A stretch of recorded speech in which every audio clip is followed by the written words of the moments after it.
안녕하십니까. 함재봉입니다. 오늘 한국 사람 만들기 13번째 시간이 돌아왔습니다.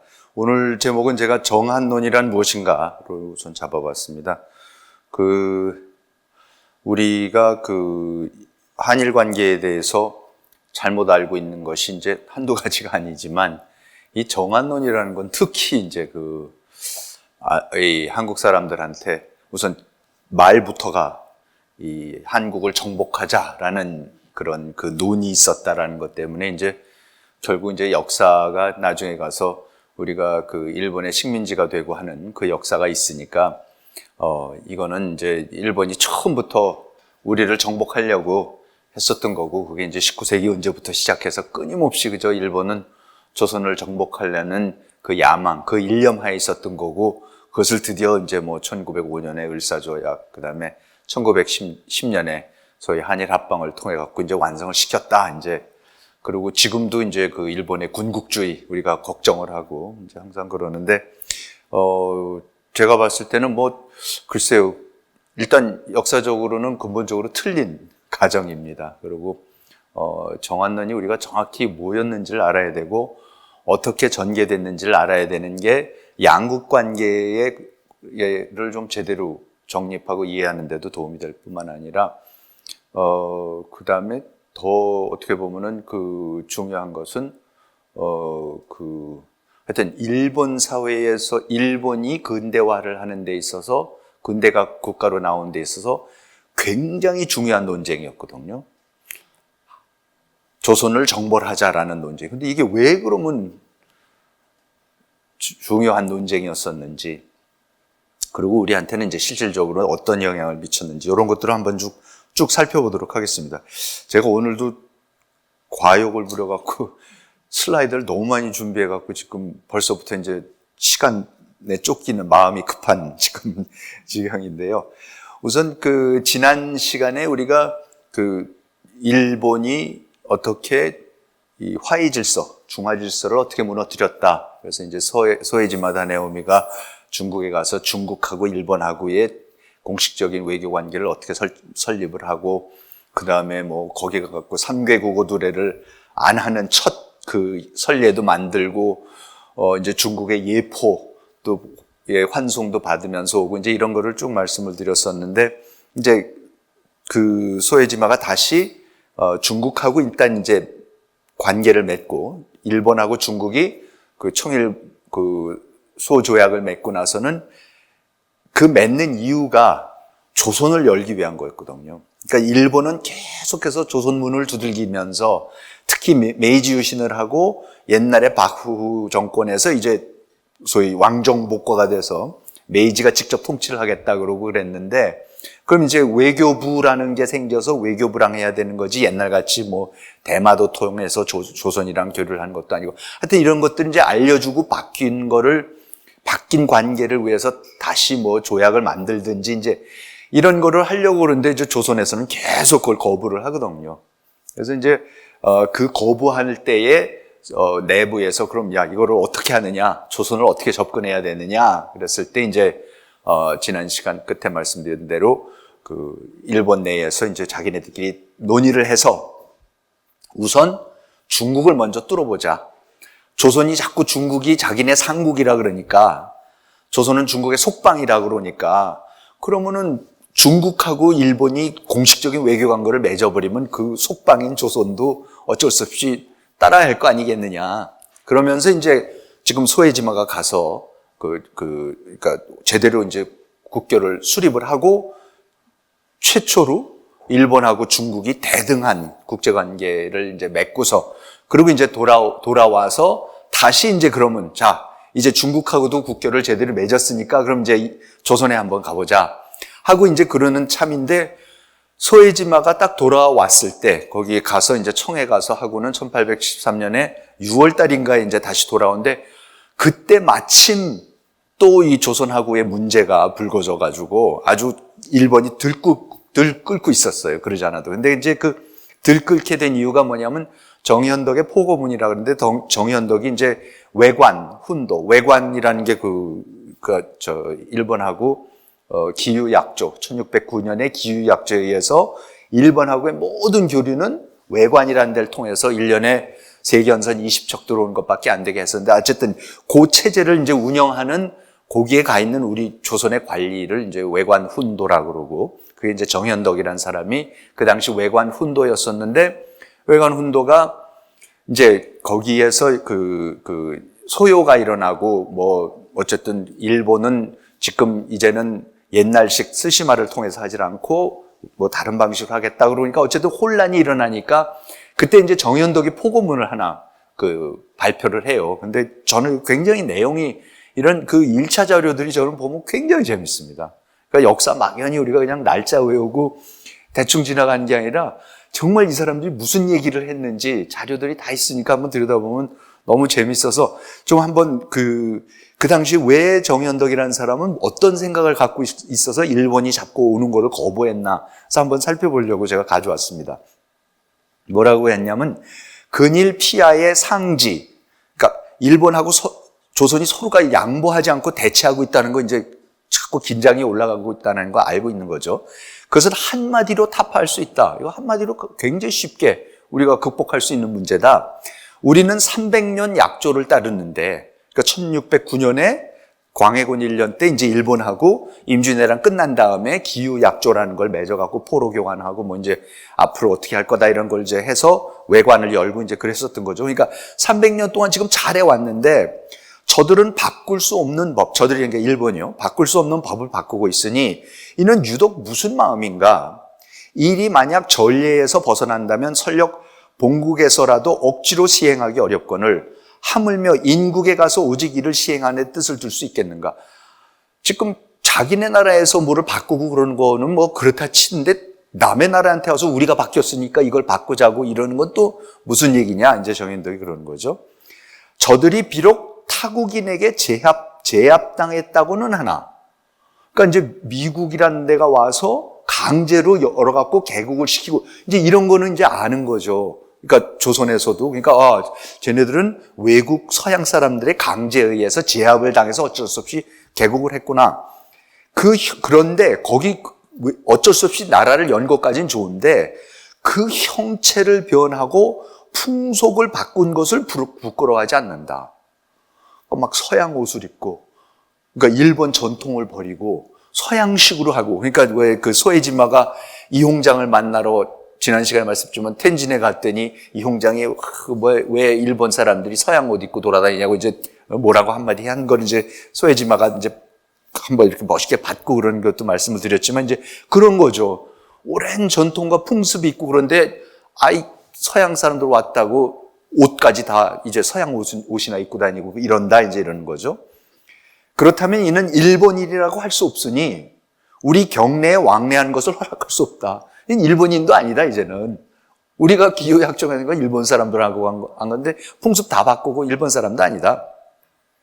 또한 그 타고 온 선박이 만약 일본의 옛 모양이 아니라면 우리 경내에 들어오는 것을 허락할 수 없다. 대마도인이 우리와 교역하는 것은 본래 일정해서 바꿀 수 없는 법이다. 우리가 대마도 사람하고 통해서만 일본이 우리랑 화기로 교역을 할 수 있다라고 1609년에 그렇게 약조를 맺었는데 지금 바꾸면 안 된다. 다른 섬 사람이 대마도 말고 이제 혼슈 뭐 이제 그 본토에 일본의 본섬 사람들이겠죠.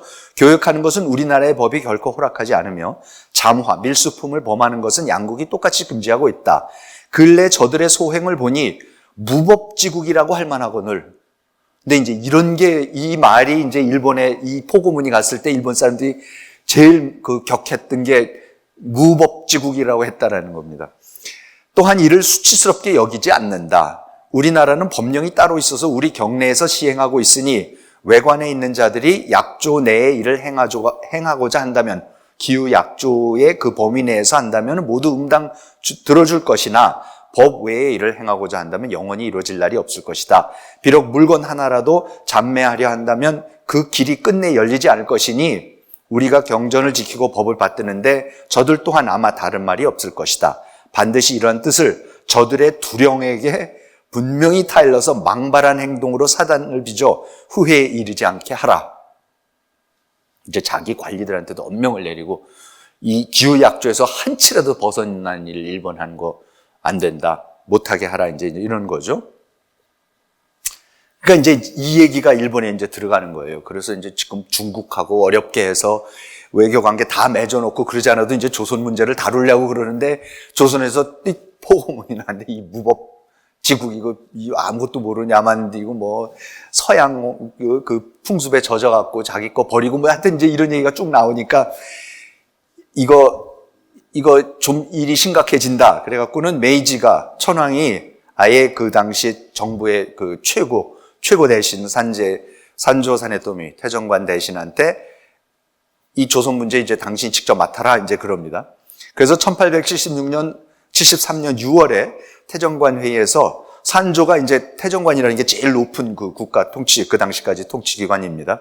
조선하고 있었던 불쾌한 일들을 이제 정리를 해서 쫙 보고를 합니다. 그래서 자 1871년에 정부가 부산에 사신을 보내서 일본에서 폐번치현, 그렇죠? 그러니까 번, 270개 번으로 나눠있던 거를 다 없애고 다이묘들한테서 판적 봉환하라 그래갖고 권력을 다 뺐고 이제 현이라는 걸 지사로 만들어버리고 중앙에서 이제 관리하는 그 통치하는 그런 중앙 집권제로 이제 다 바꾸는 엄청난 일이 이제 벌어졌던 거죠. 그래서 그러면 이제 스시마라는 것도 하나의 현에 불과한 거고 번주가 뭐 옛날같이 왔다 갔다 하고 이런 게 아니다 등등등 해서 이제 이런 거를 알리고 이런 변화가 양국 간에 가져올 영향에 대해서 논하고자 하였으나 그때 외관훈다 안동주는 자그마치 20번이나 몸이 아프다는 핑계로 일본 사신을 만나는 것조차 거부를 했답니다.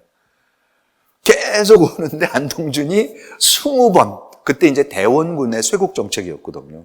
그러니까 대원군의 아주 오른팔이었습니다. 안동준이. 그러니까 뭐 말도 안 되는 소리 하지 말라고, 뭐 바꾸고 어쩌고 웃기는 소리 하지 말라고 이제 그러는 거죠. 그러고 나서는 이제 결국 안동준이 한번 그래 그럼 내가 저 한양에 다녀올게 그러고 한양에 다녀온 후에는 정부에서 결정을 내려야만 만날 수 있다면서 기다릴 것을 종용합니다. 그러니까 실제로 조선 정부가요 이때 아무런 결정을 안 내립니다. 계속 일본 사람들이 오거든데 74년에 고종이 자기가 친정을 시작하고 나서도 그러고 나서도 어떻게 해야 되는지 결정을 전혀 못해요. 맨날 논의하다가 관두고 그럼 이제 기다리는 사람은 어떻게 하냐 기다리는 사람은 어떻게 하냐면 또 이런 이유 저런 이유 돼서 핑계대서 지연시켜라 이제 그러는 거죠. 그래서 결정을 내려야만 만날 수 있다면서 기다릴 것을 안동진이 다녀와서는 또 일본 사람 보고 기다리고 있으니까 또 기다려라. 그래서 일본 사신이 얼마나 그럼 기다릴까요? 지금 한 20번 부탁해서 간신히 한양을 다녀왔는데 그럼 또 기다리고 정부가 결정을 못 내려서 또 기다리려고 한다니 얼마나 기다려야 할까요? 그랬더니 그 안동준이 6년 내지 10년이 걸릴 것 같다. 기다려라 이제 이럽니다. 그러니까 이제 완전히 일본 사람들이 이제 이거를 쭉 산조가 그 태정관에서 보고를 한 거죠. 그러면서 이제 산조도 그러면 우리가 일단 소수의 육군과 해군 병사들을 보내서 조선에 살고 있는 일본인들이라도 보호하자 뭐 이제 이런 얘기를 한 거예요.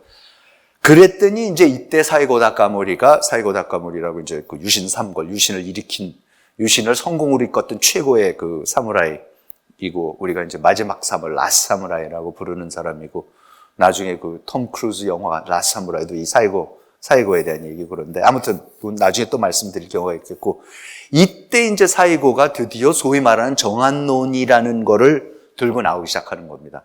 그러면서 이제 이렇게 그 자리에서 뭐라 그러냐면 회의에서 군대를 지금 파병할 경우 일본에 대한 그러지 않아도 조선은 자꾸 일본에 대해서 의심을 하고 있는데 군대를 보내서 지금 될 일이 아니다. 더 의심만 커져서 군대 보내면 안 된다.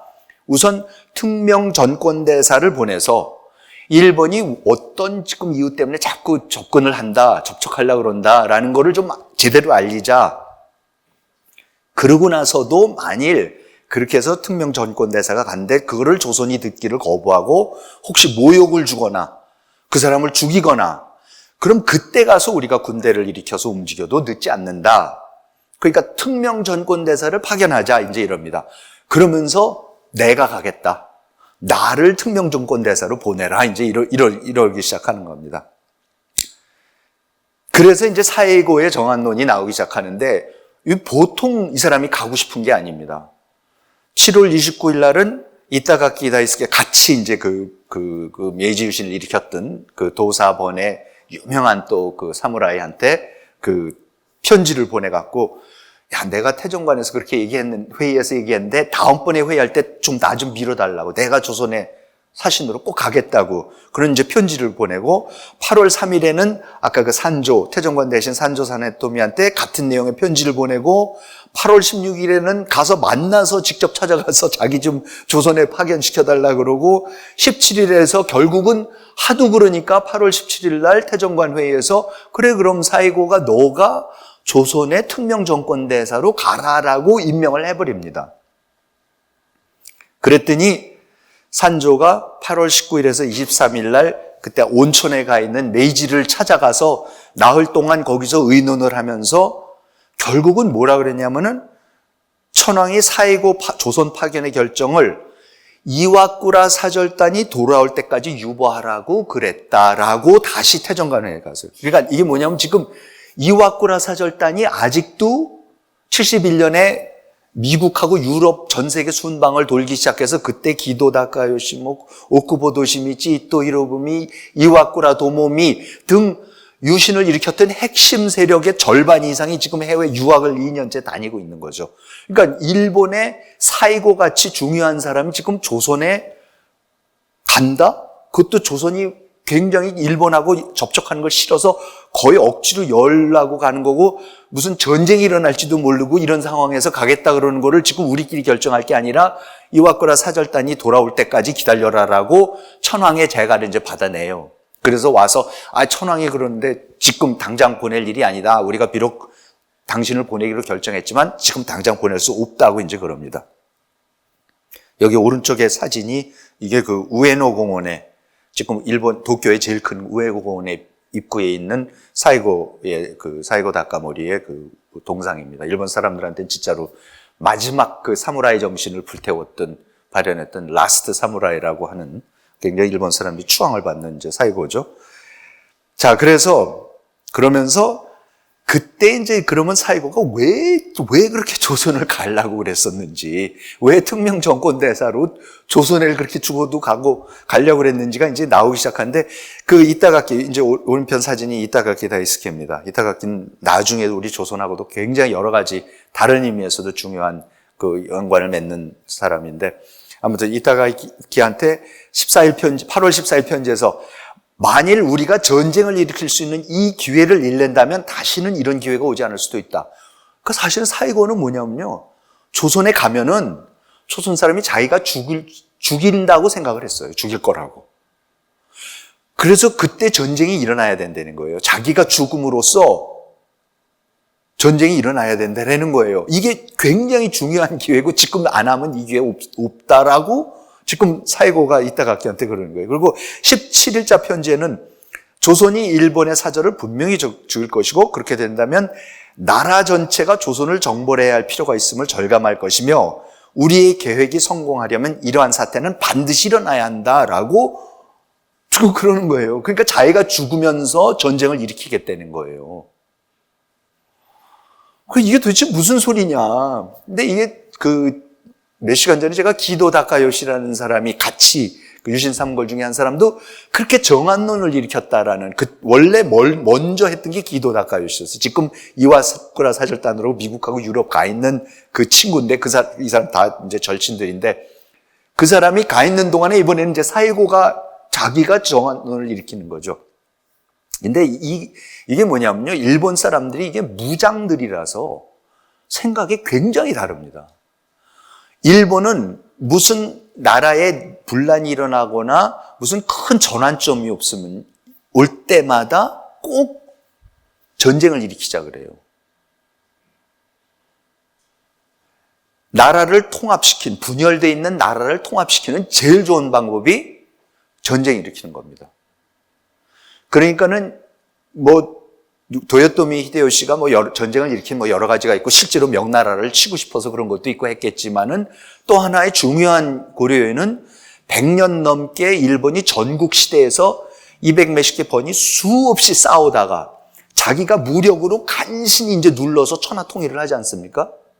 천하 통일을 했지만, 말이 천하 통일이지 조슈나 사츠마 같이 도요토미 그러니까 먼저 사람들한테 오다 노부나가에 충성했던 베라벨 사람들에 충성했던 번들이 그대로 있고 무장들이 있고, 더군다나 전에도 말씀드렸지만 전국 시대가 딱 끝났을 때 일본의 60만 대군이 세계 최고의 대포와, 당시로서는 최고의 조총과 대포와, 그리고 100년에 걸친 이 전쟁 경험을 가진 아주 지독한 군대들로 꽉 차 있는 나라죠. 이런 나라를 어떻게 통치를 합니까? 꼭 그럴 때는 옆에 나라로 군사들 뺍니다. 왜냐면 내버려두면 안에서 분란이 일어나니까. 그래서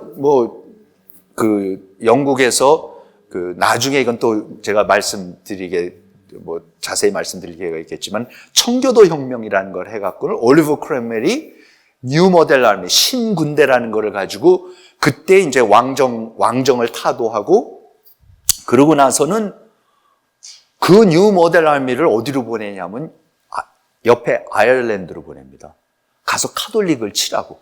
왜냐하면 역시 군대가 수십 년 동안 전쟁했던 군대를 갑자기 평화로 돌리는 게 너무 어렵습니다. 이 봉건 시대에는. 요새야 이제 그럴 수가 있겠지만은 너무너무 힘든 얘기입니다, 이게. 그러니까 이제 그런 거를 옆으로 이제 빼는 거죠. 너무나 그 하나의 대표적인 이런 일들이 일본엔 비일비재했는데, 또 하나가 그냥 예로 하나 들어드릴게요. 1854년에, 그러니까 일본이 1853년에 그 미국에서 페리 제독이 나타나서 이때 막 개국을 해야 되느냐 마느냐 해서 1854년에 드디어 가나카와 조약을 맺어갖고 이제 개국을 하지 않습니까?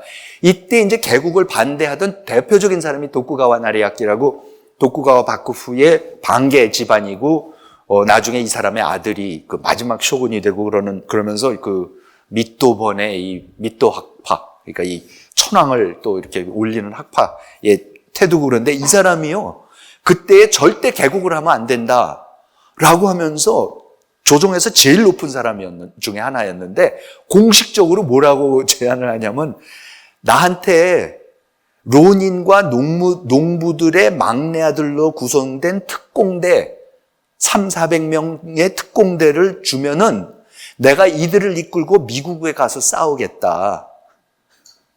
그래서 우리가 미국에 가서 싸우면 당연히 다 죽죠. 그런데 거기 가서 우리가 장렬하게 죽으면은 미국인들에게 일본을 강제로 개항시키는 것이 얼마나 무모한 일인지를 각인시키고, 다른 한편으로는 일본의 무사도 정신도 되살릴 수 있기 때문이다. 일본이 지금 무사도 정신이 200년 도쿠가와 평화 때문에 다 썩어서 전쟁할 줄도 모르고 아무것도 모르는데 이거 큰일 났다 이래가지고는, 그러니까 내가 가서 다 죽고 나 때문에 그래서 전쟁이 일어나서 우리가 패하더라도, 그럼으로 인해서 우리가 무사도 정신이 다시 살아나면은 그게 차라리 나라를 위해서 언젠가는 독립을 되찾을 수 있는 거고 지정신이 돼서 찾을 거니까 전쟁을 일으키게 해달라는 거예요. 그러니까 이 무사들의 생각이 굉장히 다릅니다. 그러면서 왜 막내 아들들이냐? 론이는 이제 주인이 없는 낭인들이니까 이제 그렇고, 막내 아들들 선발하는 이유도 이 특공대가 모두 옥쇄를 할 것이기 때문에 농부들의 대가 끊기지 않게 하기 위해서 아들이 많은 집에서 막내 아들들만 뽑아서, 지금 이렇게 생각을 합니다, 일본 사람들이. 그러니까 정한론이라는 거가, 사이고가 하는 이 정한론이라는 게 일본 사람들이, 무장들이 생각하는 이 사고방식에 있어서는 별반 어떻게 보면 새로운 게 아닙니다. 그러니까 요시다 쇼인도 했고, 기도 다카요시도 하고, 이번에 이제 사이고까지 나타나서 그러죠. 그런데 이제 사이고라는 사람의 이 사람은 이제 마지막 사무라이 이런 얘기를 하면서 일본 사람이 많이 추앙하는데, 실질적으로 굉장하게 고민을 하고 번뇌를 했던 사람입니다. 우선 사이고는 일본 최고의 아주 그냥 일본 사람들이 가장 추앙하는 사무라이, 이때에도 살아있을 때에도 추앙하는 사무라이였고, 이 사스마의 사무라이들을 이끌고 바쿠후를 타도를 해서 왕정복구를 일으켰습니다. 그리고 메이지 유신을 성공시킨 대표적인 사람이고, 그런데 이게 참 역사가 참 무섭고, 이 개인이라는 게 역사 속에서 어떻게 선택하냐가 얼마나 무서운 걸 보여주냐면, 그렇게 성공적으로 해서 메이주신을 일으켰는데, 메이주신을 통해서 계속해서 개혁이 일어날수록, 가면 갈수록 사이고는 이게 맞는 방향인가 하는 생각을 해요. 왜? 너무나 사무라이였기 때문에. 그러니까 사무라이로서 사무라이를 이끌고 메이지 유신을 했는데, 그 메이지 유신이 결국은 뭐예요? 사무라이를 없애는 거죠. 그러니까 제가 전에 한번, 개혁이라는 거는 혁명을 일으킨 세력이 자기 세력부터 해체시키는 게 그게 혁명의 성공 요인이라고 제가 말씀을 그때 세종이 불교 해체시키는 그런 거 예로서 들면서 말씀을 드렸었지만, 사실 자기를 도와서 혁명을 일으킨 세력을 해체시킨다라는 거는 어떻게 보면 또 배반이죠. 같이 일했던 사람들을 배신하는 거죠, 또. 그러니까 이제 이 사람은 특히 이제 사무라이를 없애는, 신문제를 폐지하면서 사무라이 계층을 해체시켜버리는 거에 대한 굉장한 고뇌를 합니다. 갈등을 합니다. 그래서 1871년에 회번치현, 그러니까 번을 없애고 현으로 바꾼다는 건 다이묘만 없애는 게 아니라 다이묘들 밑에서 녹봉을 받으면서 살고 있었던 몇십만의 사무라이들이 없어지는 거죠. 같이 아예 그 계급이 생활할 수 있는, 살아갈 수 있는 경제적 근거 자체가 그 번들이었는데, 그 번을 없애버리니까요. 다이묘들한테서 월급을 받아야 되는데 다이묘를 없애버리니까 사무라이는 그냥 없어지는 거예요. 그러니까 이 폐번치현, 그 다음에 73년에 징병제. 전쟁은 사무라이가 하는 거였었죠. 사무라이가 있는 이유가 전쟁하라고 있는 거였는데, 징병을 한다는 얘기 뭐냐면 사무라이 이제 필요 없어. 그냥 국민들 사이에서 징병을 해가지고 군대 만들어서 싸울 테니까 당신들 이제 필요 없어, 이렇게 되는 거 아닙니까? 그러니까 이 두 가지를 통해가지고 진짜 이제 사무라이들이 부글부글 이제 끓기 시작하는 거죠.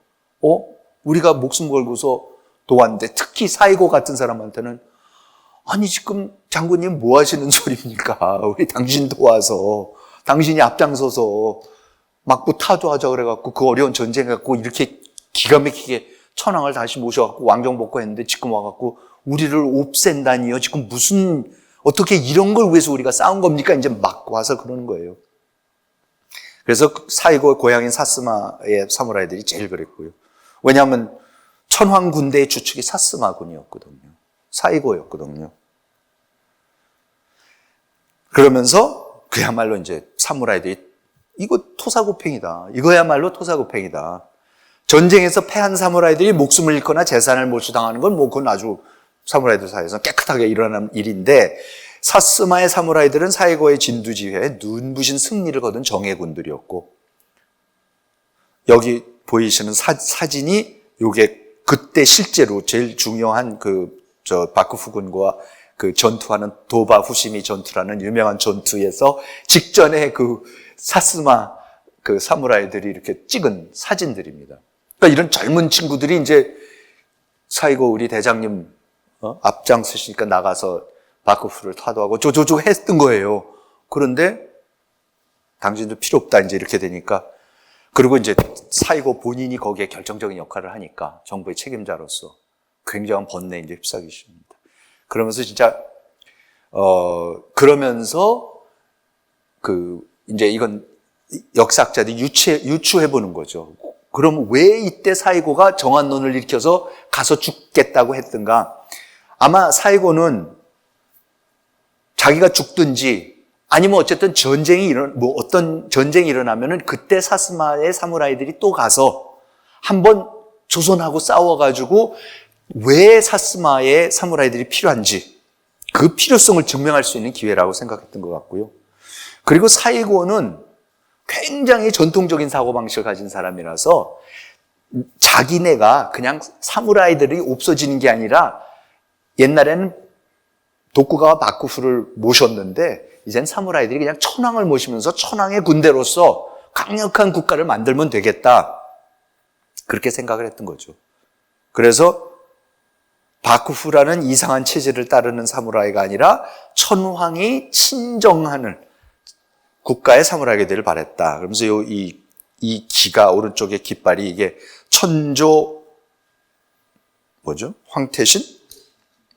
글씨가 지금 안 보이는데 죄송합니다. 천조 황태신 이랬는데 이게 이제 바쿠후군하고 싸울 때에 이 사스마 군대한테 천황이 내려준 깃발입니다. 그러니까 너희는 천황의 군대다. 그래서 이렇게 해서 싸운 거예요. 근데 그러고 나서 이기고 났더니 없앤다는 거죠. 그러니까 이제 자 그래갖고 사이고가 이거 가면은 이거 정말 사이고 성격이나 모르봐서 정말 죽거나 전쟁을 일으킬 것만 같으니까 이제 산조, 사네토미나 다른 사람들은 이제 이거 우리가 내릴 결정이 아니다. 이거 기다려야 된다. 이와꾸라 사절단 올 때를 기다려라. 그래갖고 이제 산조는 사실 그 전부터 이와꾸라 사절단이 2년 나가 있는, 생각을 해보세요. 2년 동안 정부의 핵심들이 나가 있으면은 나머지 있는 사람들도 중요한 사람들이었지만은 아무것도 하지 말고 대충 기다려라고 한다는 게 말이 안 되는 거예요. 사실 계속해서 내란이 일어나고 뭐가 바뀌고 수많은 변화가 일어나고 있는데 점점 저 사람들 외국 돌아다니면서 사고방식 다 바뀌기 시작하고 전혀 딴 거 보면서 서로가 생각하는 게 완전히 갈라지기 시작하고 그리고 이제 너무 내부에서 일이 커지기 시작하니까 산조 같은 사람은 고만 좀 유학 다니고 1년 간다 그런 사람들이 웬일로 지금 2년째 다니느냐고 빨리 오라고. 그래가지고 73년 1월에 오쿠보 도시미치한테 사절단이 빨리 올 거라고 요청하는 편지를 보내고 1월 19일 날에는 아예 정부가 공식적으로 전문을 보내서 빨리 돌아와라. 이제 고만 공부하고 돌아와라. 그랬는데 이제 자세한 말씀 못 드리겠지만 이제 이 내부에서 또 기도하고 오쿠보 사이에도 그렇게 그러니까 역시 앞에 당장의 목표를 위해서 통합을 절대적으로 협력을 했다가 이제 바깥에 나가서 전혀 딴 거를 보니까는 기도 같은 사람은 굉장히 미국과 영국의 교육 시스템이나 이런 게 그렇게 매력적이어서 그쪽을 그렇게 공부해서 도입하려고 그러는 거고 오쿠보는 완전히 가갖고 비스마르크한테 혼밥 빠졌고 프러시아 시스템으로 모든 걸 다 하겠다 그러니까 이제 안에서도 끊임없이 이제 싸움이 벌어져요. 다툼이 벌어져요. 그래서 이제 나라에서 정부에서 빨리 돌아오라 그런다고 하니까는 서로가 싸워가지고요. 언제 돌아갈지도 합의를 못합니다. 그래갖고 따로따로 귀국을 해요. 그래서 오쿠보는 제일 먼저 해서 5월 26일 날 귀국을 하고 기도 다카요시는 러시아, 이탈리아, 오스트리아, 스위스를 더 다녀서 7월 23일 날 귀국하고 이와쿠라는 이토 히로부미랑 나머지 사절단과 같이 스리랑카, 사이공, 홍콩, 상해까지 거쳐서 9월 13일에나 들어와요. 그러면 오쿠보는 5월 26일부터 사실 들어와 있었으니까 정현덕 포고문이 문제가 벌어지기 시작하고 사이고가 나서서 자기를 보내달라고 할 때 옆에 다 있었어요. 그런데 기도하고 오쿠보 다 전혀 여기 개입을 안 해요. 그러니까 기도, 오쿠보, 사이고가 유신 삼걸 제일 중요한 셋인데 이제 사이고가 저러니까 아무리 그러니까 제일 자기네가 센 세 명이고 제일 친한 친구들이고 최고 혁명 동지들인데 그중에 하나가 저러니까 이 두 사람이 와갖고도 가만히 있어요. 개입을 못 해요. 그러니까 기도는 자기가 사실은 정한론을 먼저 일으켰었는데 2년 전에 이와쿠라 사를 떠날. 근데 어쨌든 개입을 전혀 안 했어요. 그래서 이제 태정관 회의에 가야 되는데 가면은 또 오쿠보랑 부딪힐 거니까 아예 안 가고 와갖고 귀국했는데 이제 이런 식으로 이제 개입을 안 하는데 이 이와쿠라라는 사람은 이제 이와쿠라 도모미는 귀족 공가 출신이고 그러니까 천황의 가장 측근 오른팔로서 이 유신 삼걸하고 협력을 같이 해서 메이지 유신을 일으킨 사람이죠. 정말 놀라운 사람입니다. 놀랍고 똑똑한 사람이고 이 사람이 9월 달에 제일 늦게 들어와서는 들어오자마자 곧바로 정한론에 뛰어들어요. 말도 안 되는 소리 하지 말라고. 지금 무슨 정한이요? 군대를 일으켜서 옆 나라를 쳐들어간다고? 지금 이게 무슨 소리냐고 이제 그런 거예요. 그래서 이제 이와쿠라가 참 머리가 좋은 사람. 우선 제일 먼저 와갖고 옥구보가 이제 복잡한 얘기지만 옥구보는 그 당시 태정관 회의에 참석할 자격이 없었어요. 왜냐하면 미국으로 떠나기 전에 다른 자리를 차지하느라고 태정관에 있는 참의 자리는 사표를 냈었던. 그러니까 돌아오자마자 옥구보를 우선 참의에다가 참의라는 게 사이고 이런 사람들이 다 그 핵심 세력들이 갖고 있는 직책입니다. 그 사람을 우선 임명을 해버려요. 그러면서 왜 그러냐면 사이고와 사스마의 동향이자 가장 친한 친구예요. 옥구보하고 사이고는 어려서부터 중마고우예요, 진짜. 그래서 혁명까지 일으켜서 지금 나라까지 만든 둘인데 그 옥구보를 결국은 옥구보밖에 없다. 사이고의 정한론을 꺾어야겠는데 이거를 꺾을 사람은 사이고의 제일 친한 친구고 제일 정부에서 센, 사이고 못지않게 힘이 센 옥구보밖에 없다. 그래서 옥구보를 참의에다 임명을 해요. 그랬더니 옥구보가 어떡합니까? 나 못한다. 나 친구랑 지금 여기서 못한다. 그래서 안 하겠다 그래요. 왜냐하면 자기가 참의가 되는 순간 자기는 사이고를 반대해야 되겠고 그러면 이제 적이 되는 거고 평생 동지가 이제 적이 돼버리는 거죠. 근데 이와꾸라가 이토 히로부미랑 가서 끝까지 설득을 해요. 나라를 위해서 해야 된다. 반대해줘야 된다. 친구는 친구고 이건 안 된다라고 이와꾸라랑 이토가 가서 계속 해요. 그러니까 10월 10일 날 옥구보가 마침내 참의직을 수락을 해요. 그러면서 이와꾸라하고 산조 사네토미한테 보낸 편지에서 내가 목숨을 걸고 이 자리를 수락한다 라고 하고 아들에게 그때 보낸 편지에는 나 말고는 이 책임을 질 사람이 없기 때문에 목숨이 걸린 일이지만 받아들인다. 내가 죽더라도 나에게는 영예로운 죽음이 될 것이다. 내가 죽은 후 아버지의 애국심을 이어받고 나라에 유용한 사람이 되고 열심히 노력하는 사람이 되거라. 그러니까는 아무리 친구지만은 이거는 사이고하고 가서 이제 드디어 완전히 맞붙는 건데 이렇게 되면 둘 중에 하나 죽는다. 이건 목숨을 걸고 하는 거라는 거를 알고서 아들한테 그런 편지까지 씁니다. 그래서 이와꾸라는 소에지마도 참이에요. 소에지마 다네오미가 지금 방금 중국에 중국에 가서 지난번에 말씀드린 대로 삼개 국어들에도 안 하게 하고 그 외무 대신으로서 진짜 놀라운 성취를 지금 거두고 돌아왔던 소에지마인데 소에지마는 정한론자예요. 그리고 사실 소에지마는 자기를 투명 정권 대신으로 보내달라고 그래갖고 사이고가 찾아가서 이건 양보하라고 그러고 이제 이러던 사이였는데 이제 소에지마도 강력한 정한론자였어요. 그러니까 이와꾸라가 소에지마도 임명을 하고 옥구보를 임명하면서 마치 정한을 반대하는 사람과 찬성하는 사람의 균형을 잡는 척하면서 중요한 건 옥구보를 시키는 거니까. 그래서 또 동수로 이제 올린다고 해갖고는 그런 모습을 갖춰갖고 둘 다 시킵니다.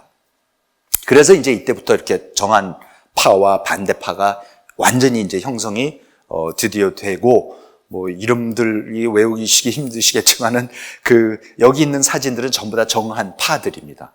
이 중에 왼쪽 위쪽 요게 이타가키 다이스케 도사의 유명한 사무라이고 요게 이제 소에지마 방금 중국 다녀왔던 외무 대신으로 그리고 이게 고토 쇼지로 이 고토 쇼지로하고 특히 고토 쇼지로가 왜 중요하냐면 나중에 김옥균 이런 사람들을 그렇게 도와줍니다.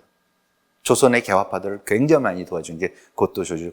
그 다음에 이제 에토 신페이는 조금 이따 말씀드리겠지만은, 참 외무, 그러니까 법무상으로서 일본의 경찰 제도를 만들고 근대법 체계를 확립하고 하는 굉장히 똑똑한, 사람인데 이 사람도 이제 정한론에 가담을 합니다.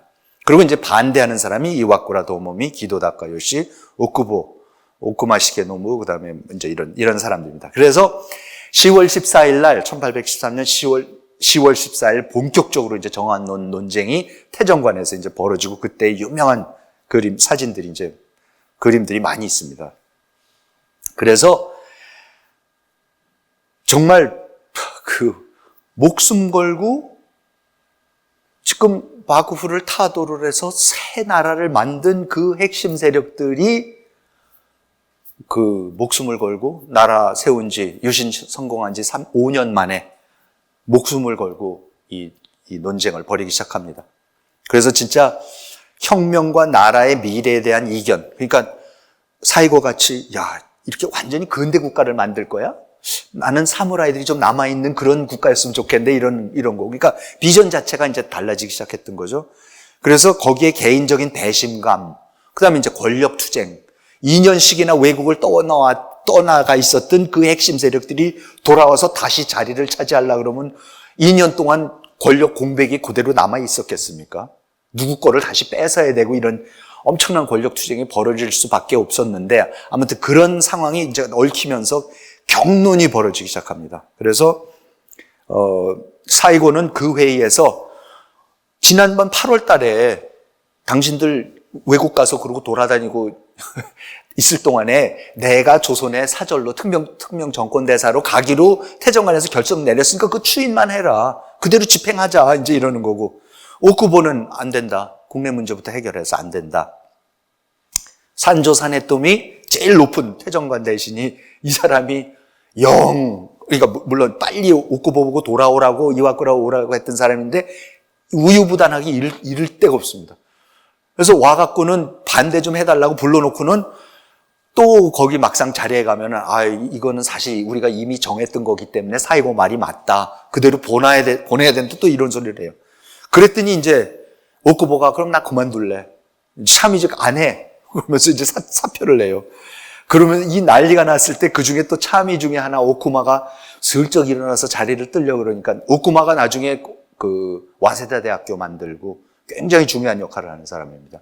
오쿠마는 이제 하도 그러니까는 슬쩍 일어나서 나가려고 그러니까는 사이고가 당신 어디 가? 그러니까 저기 외국 사람하고 지금 만찬 중요한 약속이 있어서 가야 그런데 그랬더니 사이고가 야 지금 참의까지 돼가지고 그래 겨우 이 중대사를 놓으라는데 그럼 외국 사람하고 밥 먹으러 가냐고 또 호통을 치니까 이제 또 찍소리 못하고 또 앉아갖고 하여튼 이제 격론이 지금 그래서 그날은 또 결론 없이 끝납니다. 10월 15일이 되니까 사이고가 이제 화가 나갖고는 그럼 나 안 가 이번에 회의. 그 다음에 편지는 대신 보내고 또 안 가요. 근데 산조는 또 사이고도 없는데도 또 사이고를 아직도 조선으로 보낸 결정 맞는 거 그걸 보내야 되겠다고 이러는 거고. 그랬더니 10월 17일에는 이번에는 반대하는 사람들 이와쿠라, 오쿠보, 기도가 산조한테 사직서를 다 내고 우리 안 해 이제 이럴 거면은 그러니까 서로 사직서 내겠다고 난리가 나는 거예요. 이제 산조는 이제 중간에서 완전히 이제 실제로 나중에 정신을 잃습니다, 이 사람이. 그런데 이때에 오쿠보가 정한론에 관한 의견서라는 걸 냅니다. 그래서 제가 책에 전문을 그냥 다 실어버렸는데요. 한 번도 번역이 된 적이 없었던 걸 일본말 잘하는 분한테 부탁을 해서 제가 번역을 해서 다 실을 수는 없고 너무 이제 긴 건데 제가 그걸 다 수록한 이유가 이 당시에 이 사람들이 이런 문제를 논하는 그 사고의 수준이나 이런 거를 우리가 한번 정말로 봐야 됩니다. 지금 40살들밖에 안 된 사람들이에요. 하급 사무라이 출신들이에요. 근데 세상을 보는 눈이나 이런 정책 결정을 하는 데에서의 그 논의의 깊이나 이런 게 지금도 저는 어디서 흔히 못 봐요. 그래서 이 와중에 사표를 내겠다고 던지고 회의를 안 갔지만은 앉아가지고 이걸 쓴 거예요. 썼는데 이제 축약한 거 몇 가지만 제가 가져왔는데 우선 오프닝이 이렇습니다. 무릇 국가를 다스리고 광토와 인민을 보호하기 위해서는 깊이 숙려하고 널리 살피지 않으면 안 된다. 따라서 나아감과 물러남, 취함과 지킴은 반드시 그 기세를 보아 움직이며 불가함을 보면 멈춘다. 치욕을 느껴도 참으며 의리가 있어도 취하지 않는다. 이것이 그 경중을 따지고 시세에 비추어 후일에 크게 기대하는 이유이다. 금한에 조선 사절에 대한 논의가 있다. 아직 급히 서둘러서 안 된다고 보는 것은 돌아보고 두텁게 살펴야 할 점이 있기 때문이다. 따라서 그 취지를 아래에 들겠다. 그러면서 7가지를 쭉 나열을 합니다. 그래서 글이 굉장히 긴 글들인데 그냥 예를 들어서 첫 번째 이유. 황상의 지극한 덕에 의해 천운을 만회하며 비상한 공과 업적을 세워 오늘날의 성대함을 이루었다고 할지라도 천황의 친정이 아직 오래되지 않았다. 우리가 68년에 쓰면 이제 지금 뭐예요? 이제 5년 됐다.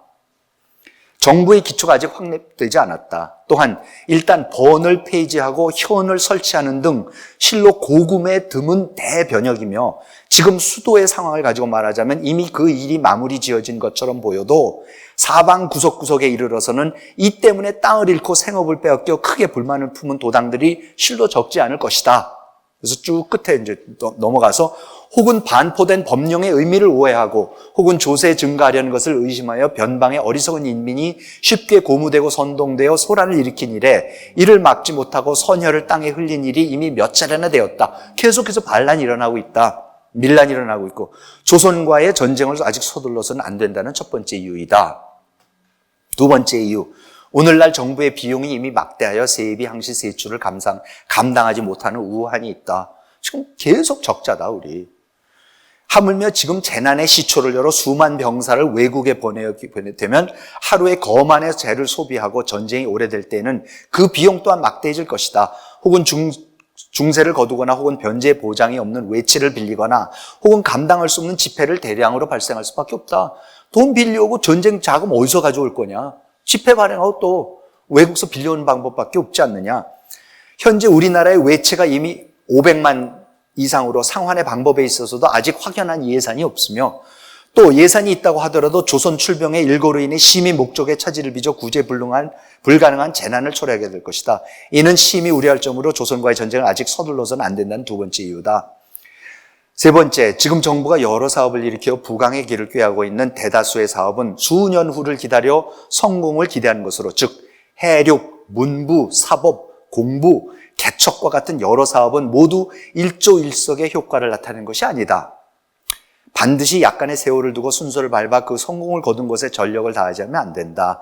그러나 지금 불필요한 전쟁을 일으켜 헛되이 정부의 심력을 허비하면 지금 창조의 사업이 전쟁으로 인해 물거품이 되는 것이며 그 성공의 늦고 빠름을 논하자면 수십 년의 차이를 날 것이다. 이번에 또 멈춰서 나중에 다시 우리가 재개를 하더라도 수십 년 잃어버린다. 후일에 이르러 크나큰 후회를 하게 될 것이다. 이 또한 잘 고려해야 할 점으로 조선과의 전쟁은 아직 서둘러서 안 된다는 세 번째 이유다. 네 번째, 수출을 해야 된다. 우리가 산업을 일으켜서 지금 우리가 돈을 어떻게 버느냐? 우리가 아직 파는 물건이 없으니까 외국에서 물건을 들였는데 우리가 뭐냐? 금으로 결제하고 있는 거 아니냐? 그냥. 그럼 지금 어떻게 나라를 일으키냐? 우리가 물건을 만들어서 맞바꿔야 된다. 산업을 일으켜서 수출을 하고 지금 해야지 이게 되는 거다. 지금 호련히 전쟁을 개시한다면 국내의 장정들은 징집되어서 근면하게 일에 종사할 뜻이 없어지고 따라서 국내 산물이 감소되며 또한 선함, 탄약, 총기, 군복 등의 대부분을 외국에 의지할 수 없다. 그렇게 된다면 더욱 수출입의 비례에 큰 차이가 생겨서 국내의 피폐를 심히 조장하게 될 것이 분명하다. 조선과의 전쟁을 서둘러서 안 된 네 번째 이유. 그 다음에 이제 다섯 번째 이유는 러시아가 영국이 있어서 호시탐탐을 노린다. 지금 우리가 이러고 가면 러시아 금방 쳐들어온다. 우리 북방 영토 문제도 해결이 안 돼 있는 상황 아니냐. 여섯 번째 이유, 영국 절대로 가만히 안 있다. 영국이 지금 세계의 최강국인데 영국이니까 사이 좋은 것 같은데 영국이 인도를 잡아먹은 걸 봐라. 우리 까딱 잘못하면 인도같이 식민지 된다. 여섯 번째 이유. 이것도 이제 식민지 얘기입니다. 밖으로 외국에 대해 안으로는 우리나라에 대해 심히 영국과 프랑스의 경우는 우리나라의 내정이 아직 마련되지 않아 그들의 국민을 보호하는데 부족하다는 구실로 현재 육지에 병영을 설치하여 군대를 주둔시키는 등 우리나라를 보는 눈이 자신의 식민지를 보는 듯하다. 아직도 치외법권 그래갖고 영국 사람이나 프랑스 사람이 무슨 범죄를 저지르더라도 우리가 어떻게 할 수 없고 영국 법에 의해서 영국 판사들이 와갖고 자기네들이 다 하는 거고 자기네 국민들 지킨답시고 지금 군대랑 해군이 맨날 나가사키랑 고베랑 와갖고 영국 프랑스 함대가 진을 치고 있고 이런데 이 거의 식민지 수준인데 지금 이거는 어떻게 하고 빨리 불평등 조약을 갖다가 다시 개정을 하고 이런 생각을 해야 되는 거 아니냐. 그러니까 밖으로는 외국에 대해 안으로는 우리나라에 대해 심히 부끄럽지 않은가. 또한 그 조약 개정의 시일이, 불평등 조약 개정의 시일이 이미 다 가까워졌다. 나라의 대신은 심사숙고하여 그 속박을 풀고 독립국의 체제를 다하기 위해 방책을 세우지 않으면 안 된다. 우리가 제대로 된 독립국이 되는 문제부터 해결을 해야 되는 게 그게 대신들의 책무 아니냐. 조선과의 전쟁을 아직 서둘러서는 안 된다는 7번째 이유이다. 그러면서 앞에서는 이미 마지막에 이제 끝맺음을 이렇게 앞에 그래서 이미 조선과의 전쟁을 서둘러서는 안 될 것을 논했다. 여기서는 바로 조선을 정벌하는 것에 대해 논의에 대해서 하겠다. 그래, 그러면 이럼에도 이렇게 준비가 안 됐는데 불구하고 그럼 진짜 우리가 한번 전쟁을 시작했다고 그럼 쳐보자. 어떻게 될 거냐? 조선이 우리의 국령에 개의치 않으며 방만하고 무례하게 구는 것은 절대 묵과할 수 없는 사태이다. 그러나 지금 군대를 보내 이를 정벌하는데 분명한 명분이 없기 때문에 현재 특히 특명사절을 파견하여 그 접대의 태도에 따라서 전쟁을 일으키려는 논의가 있다. 그러니까 사이고가 자기를 보내달라. 그래서 자기가 죽으면은 뭐 그 전쟁 일으키면 되지 않냐 이런다. 지금 조선이 우리나라에 대하는 것과 미국의 사절에 대한 행동을 보면 그 접대가 좋지 않을 것은 당연하다. 지금 어차피 안 하자고 아무것도 안 하겠다고 그러고 있는 판인데 미국한테도 막 대하는데 그럼 가면은 당연하지. 이거 전쟁, 사이고를 어떻게 하겠다. 따라서 사절을 보낸다고 한다면 먼저 개전 준비를 결정하지 않으면 안 된다. 전쟁 준비하고 보내는 거지.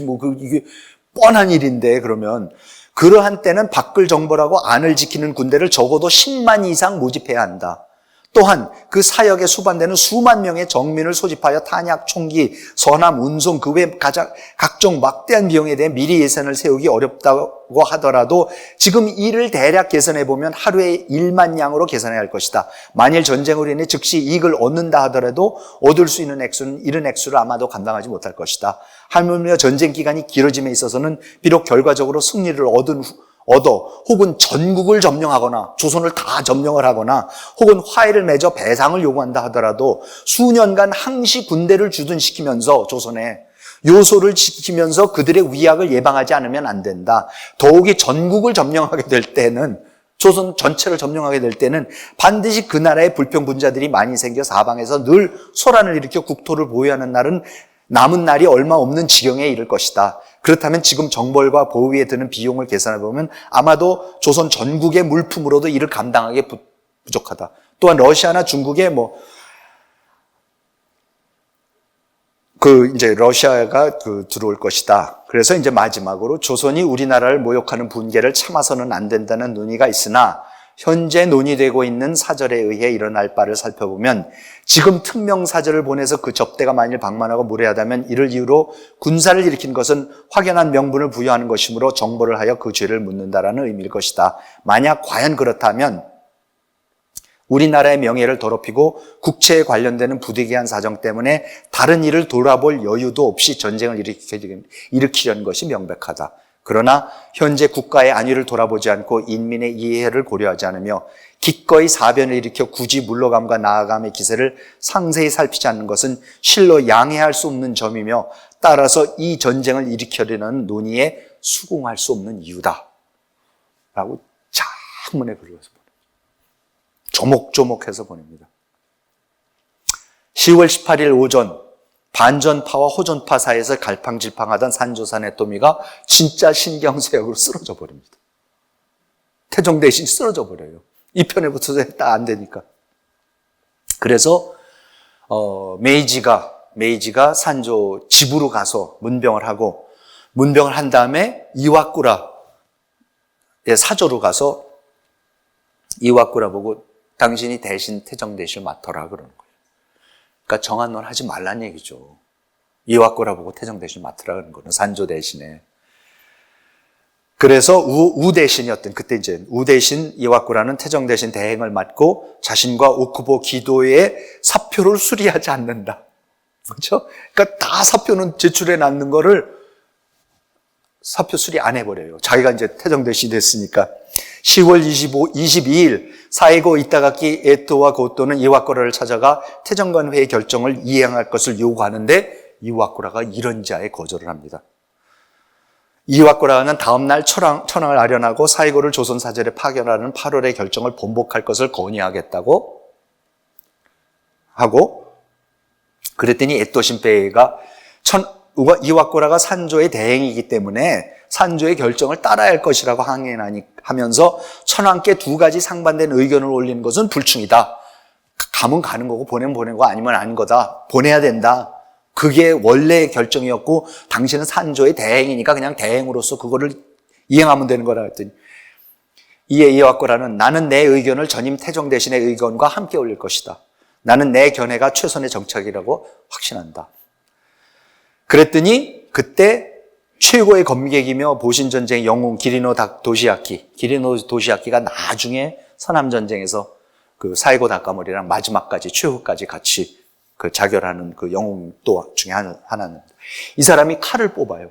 칼을 뽑아가지고 이와꾸라 목에 겨누고 하라 그러니까 이와꾸라가 눈 깜짝 하나 안 하고 내 눈에 흙이 들어가도 안 된다 그래요. 그러니까 사이고와 정한론을 지지한 참의들이 사표를 내요. 그랬더니 어떡합니까? 이와꾸라가 사표를 다 수리합니다. 그래서 이 장면이 지금 여기 보시면은 요게 사이고가 가운데 앉아 있고 수염 길게 그리고 요게 이제 요 그 귀족 그거를 하고 있는 이게 이와꾸라 도모미 태종 대신입니다. 그리고 이제 이게 장군이죠. 근데 이와꾸라가 끝까지 안 된다 그럽니다. 그리고 곧바로 천황한테 가서 메이지한테 가서 회의록을 보이고 정부가 우선적으로 할 일은 내정을 튼튼히 하는 거다. 그러니까 오쿠보가 한 얘기를 그대로 메이지한테 합니다. 일본은 우선 국력을 키워야 열강들로부터 평등한 대우를 받을 수 있으며 왕정 복구를 이룬 지 4, 5년밖에 안 된 시점에서 외국과 전쟁을 한다는 것은 있을 수 없는 일이다. 그리고 그 조선에 사신을 보내기 전에 우선 일본이 강해져야 한다. 그렇지 않으면 참사만 일어난다. 73년 10월 24일 날 바로 다음 날 메이지의 결정이 태정관에 도착한다. 정하는 무기한 연기다. 그리고 사이고 이타가키 에또 고또 소에지마의 사표는 수리한다. 그러면서 정한론이 끝나는 거죠. 그래서 사이고는 사실 이렇게 될 줄 알고 천황의 결정이 내려지기 전에도 이미 사스마로 낙향을 합니다. 그래서 사스마에 낙향을 했더니 어떻게 됩니까? 모든 사무라이들이 모여드는 거죠. 사이고한테. 이러고 그냥 물러설 거냐, 이러고 물러설 거냐. 그래서 이제 4년 후에 다시 사이고가 어쩔 수 없이 자기가 세운 정부를 상대로 반란을 일으키는 게 그게 유명한 서남전쟁이고 그게 사스마 반란이 되는 거겠습니다. 10월 24일 날 반전파 인사들은 오쿠마의 집에 모여서 앞으로의 정책을 논의하면서 데라지마문의 노래가 소에지마의 후임으로 외무경에 임명이 되고 이토 히로부미가 산업경에 오쿠마가 대정경에 가스가이슌 해군경에 그러면서 이로써 사이고 다카모리가 주도한 정한론 논쟁은 막을 완전히 내립니다. 그냥 물러설 사람들이 아니죠. 74년 1월 14일 날 퇴청 후 황궁을 나서는 이와꾸라가 자객들의 공격을 당해 부상을 이타가키의 추종자들인 자객들이 옵니다. 근데 이 사람들은 자객들이 공격을 하고는 또 다 항복을 해요. 그 자리에서 다 이래서 했다고 그러면서. 근데 이와꾸라는 공격을 당했는데 어떻게 피해가지고 그 마차 문을 열고서 옆으로 떨어졌는데 마침 옆에 또랑 개천가가 있어서 그 개천 밑으로 떨어져서 아주 그 울창한 숲 그게 거기 있는데 떨어져서 발견이 안 돼서 거기서 기어 나와가지고 간신히 살아남아요. 그러니까 이제 메이지가 화가 나갖고 어떻게 된 거냐 잡아들이라 그래서 이제 결국 잡아들여갖고 다 처형하고 같은 시기에 사가 그 히젠 후쿠오카 나가사키 지역의 사무라이들이 정한론이 무산된 것을 불만을 품고 정한당을 결성합니다. 그래서 정부 허락 안 해도 좋으니까 우리가 조선을 정벌하겠다고 하는 정한당이 또 만들어지기 시작합니다. 그래서 1월 17일에는 이타가키 다이스케, 고토 쇼지로, 소에지마 다네오미, 에토 신페이 등이 이 사람들이 나가가지고요. 그러니까 같이 메이지 유신을 일으켰던 무사들이고 정한론에서 밀리니까 이 사람들은 나와갖고 자유민권 운동이라는 걸 시작합니다. 그러니까 루소, 미국, 영국의 헌법 이론들을 받아들여 가지고요.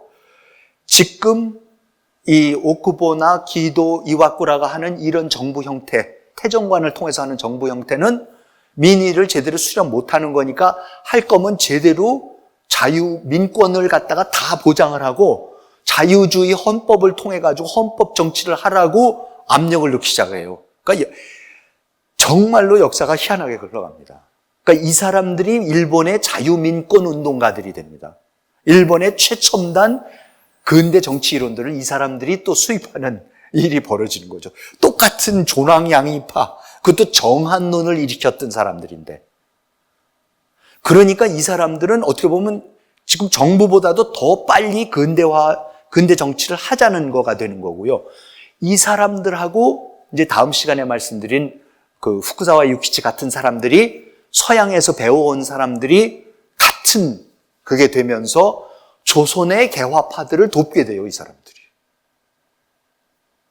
일본 정부가 돕는 게 아니라 조선의 개화파는 일본 정부의 마음에 안 들어서 정한원을 일으켜서 조선을 정벌 하자고 했다가 실패한 사람들이 나가가지고 자유민권 운동을 벌리면서 서양의 근대 정치 제도를 도입하자고 하던 사람들이 조선의 개화파들을 돕는 일이 벌어지기 시작합니다. 그리고 2월 14일에는 에토 신페이, 이 법무경이 결국은 자기 고향인 사가로 가서 거기에 정한당에 가담을 해서 정한당의 사무라이들이 반란을 일으키는 사가의 난, 1874년 2월에 사가의 난에 동참을 해요. 정말로 똑똑하고 너무나 앞서가는 생각을 갖고 있고 세상을 잘 알고 아까도 말씀드렸지만 일본의 법 체계를 근대화시키는 데 결정적인 역할을 하고 했던 에토가 왜 정한당에 들어가는가도 사실 아직까지도 역사학자들이 잘 설명을 못 해내요. 옆에서 그렇게 말렸었거든요. 이타가키나 모든 친구들이 차라리 이 민선 의원 설립 이거나 하자. 우리가 민선 의원 의회 제도를 갖다 하는데 하자. 그래서 실제로 에토 신페이도 본인의 이름이 이 민선 의원 설립 건백서에 들어가 있어요. 그래서 이거나 하자고 그런데 나는 고향에 가서 그 반란군에 가담하겠다 그래서 반란군의 우두머리가 돼서 반란을 일으키니까 어떻게 됩니까? 오쿠보가 군대를 그동안에 농민군 사무라이는 없어졌으니까 농민군을 훈련시켜서 한 군대를 끌고서 가서 뭐 단숨에 이기죠. 사무라이 군대가 에토 신페이의 사무라이 군대가 한 번에 집니다. 그래서 에토가 정말로 슬픈 제 책에는 아주 그 과정을 제가 자세하게 적어놨는데 어떻게 해갖고 숨어서 다니면서 사이고한테 가서도 도와달라 그랬다가 이타가키한테 가서도 도와달라 그랬다가 다 거절을 당해요. 그래서 자기 부장 둘이서만 굉장히 외롭게 저 사진이 없나? 외롭게 숨어서 다니다가 결국 경찰한테 발견이 돼서 압송이 돼갖고 사형에 처해지는데 그 재판할 때에도 자기를 재판하는 사람이 자기가 키운 사법경으로서 키운 사람이 그 판사를 해요. 근데 판사가 너무나 못되게 굴어갖고 에토가 네가 어떻게 나한테 이럴 수가 있느냐고. 그러니까 이제 또 저기를 했는데 이제 결과는 이제 사형으로 나오고 그 대신 이제 그래갖고 사형에 처해져서 모기 효수가 돼요. 근데 이게 사진이 제가 너무 끔찍해서 못 가져왔는데 그냥 위키피디아 그냥 에토 신페이 찾아보시면 사진이 그대로 나와 있어요. 그러니까는 40살에 죽습니다. 그러니까 자기 동료들하고 뜻을 같이 해서 하급 사무라이에서부터 올라와서 1개국의 법무경까지 돼서 가장 첨단 국가를 만들어 가다가 정한론에 들어가서 자기가 세운 정부로 먼저 반란을 일으켜서 그 동료들한테 죽임을 당하는 참 드라마틱한 진짜 아주 슬픈 그런 일이 벌어지고요. 그리고 이제 마지막으로 결국은 이때는 아니지만 사이고가 고향에 낙향했던 사이고가 그때부터 이제 3년 후가 되죠. 3년 후에 서남전쟁을 이제 일으키게 되는 겁니다. 미리 다음 편을 예고해 드리면은, 자, 그럼 그럼 바로 요때에 1877년이요. 서남전쟁이면은, 여러분 1876년에 뭐가 일어납니까? 일본하고 우리하고 강화도 조약이 있대요. 1876년에 강화도 조약이라네요. 그러니까 뭐냐면 오쿠보는 자기가 원래 생각했던 대로 중국하고 수교를 먼저 맺고, 그리고 이제 조선한테 접근을 하려는데 사이고가 정한론을 일으키니까 정한론을 꺾고, 그 대신 운요호 사건을 일으키면서 전쟁으로 안 가면서 결국은 조선을 개국을 시키는 거죠. 그리고 오쿠보의 계산대로 근대 조약을 통해서 중국하고 맺고 조선하고 근대 조약을 맺어가면서 이 중화 질서를 무너뜨리면서 하나하나 근대 국제 질서를 만들어가는 그 작업을 이제 완성을 하는 거고, 그 직후에 그 사이고가 결국은 아까도 말씀드렸듯이 사무라이들이 몰려들어서 이러고 그냥 죽을 수는 없지 않느냐 그랬을 때 결국 가서는 이제 반란을 일으켜서 역시 자기 중마고 오쿠보가 이끌고 오는 그 군대에 괴멸을 당하면서 그 가고시마 시로야마산 기슭에서 자기 부관의 목을 치락을 해갖고 이제 죽으면서 이 사이고가 그 삼궐의 시대가 끝납니다. 그리고 사이고가 죽은 그 해에 기도도 죽어요. 기도는 지병이 있어서 죽고, 유신 3궐 중에 사이고, 기도, 오쿠보인데 사이고가 죽고 기도가 지병으로 죽고, 바로 다음 해에 사이고를 죽였다 그래서 사이고에 충성하는 사무라이들이 오쿠보를 또 암살을 합니다. 그래서 유신 3궐들이 다 50이 안 돼서 20살에 시작해서 메이지 유신을 일으켜서 쉬운 눈 못 보고 3궐이 다 쓰러지면서 다음 세대가 이제 이토 히로부미, 야마가타 아리토미 이런 사람들이 다음 세대가 아무튼 올라옵니다. 그렇지만 아무튼 이 정한론이라는 거가 일본의 메이지 유신의 방향과 세력 균형과 모든 것을 근본적으로 바꿨던 겁니다. 그렇지만 결과는 뭡니까? 정한론을 꺾는 거죠. 오쿠보가 정한론을 꺾습니다. 그러니까 정한이 일어나지를 않습니다. 정한을 대내적인 이유 때문에 정한론을 일으킨 사람도 있었지만 역시 대내적인 이유 때문에 정한은 안 된다라고 해서 오쿠보가 꺾습니다. 기도 때도 꺾었고 이때도 또 꺾습니다. 그게 사실 우리가 알고 있는 그 정한론의 가장 중요한 실체입니다. 다음 시간은 제가 요때에 그러면 이렇게 세상이 급변하는데 일본이 도대체 어느 쪽으로 갈 거냐, 일본이 무슨 문명을 채택해야 되느냐라고 굉장히 헤매고 있고, 자기네 내부에서 전쟁이 일어나고 있고 해외 유학 갔다 와서도 잘 모르고 하는 상황에서 후쿠자와 유키치라는 사람이 나타나서 문명개화론이라는 원칙을, 철학을, 비전을 딱 보여줍니다. 일로 가는 거다 일본은.